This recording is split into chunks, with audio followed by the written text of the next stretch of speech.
here in this option 3. That's where we do stuff. Okay, the last option is, I have clients that are like, Mark, I got a lot of real estate. Man, just don't know how deep I want to get. Is this going okay? You loving it? Feeling it? Okay. Sorry, let me just say it, and then you got to study up on this. When I have clients that have a lot of real estate up here, it's not so much protecting the real estate from one another. It's also protecting the real estate from you. You know, that's deep. So, in Illinois, it's a foreclosure LLC state, which kind of sucks. So let's say you have an LLC here in Illinois, and I have a Wyoming LLC, and you're driving down the road, heaven forbid, you're doing what all of us do once in a while and we shouldn't. We're texting and driving. And you get in an accident. You kill a family of 5, whatever. Not good.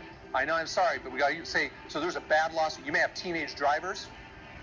There's an accident every minute. There's an accident somewhere, right? And we don't. So someone comes after you.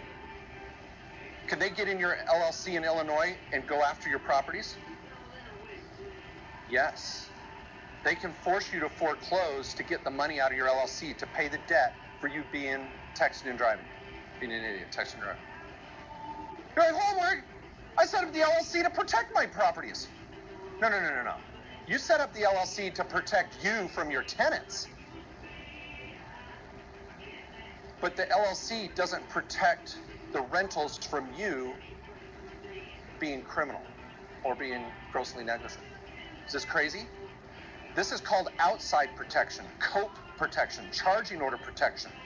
So when my clients start to get a lot of real estate wealth, and you're going to see this at seminars where people sell it to everybody, we'll sometimes put a second entity between you and your Illinois LLC. And this is where the Nevada sales pitch comes in. We typically like Wyoming a lot better. It's cheaper and easier.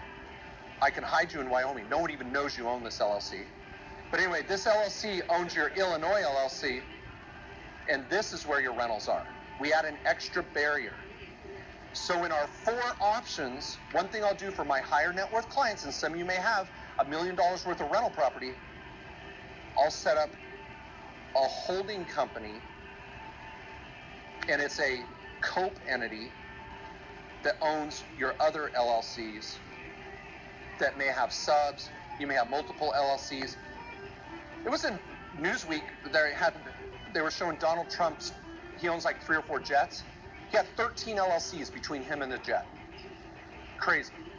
I have clients with 25 LLCs or more, but they've got $3 million worth of real estate.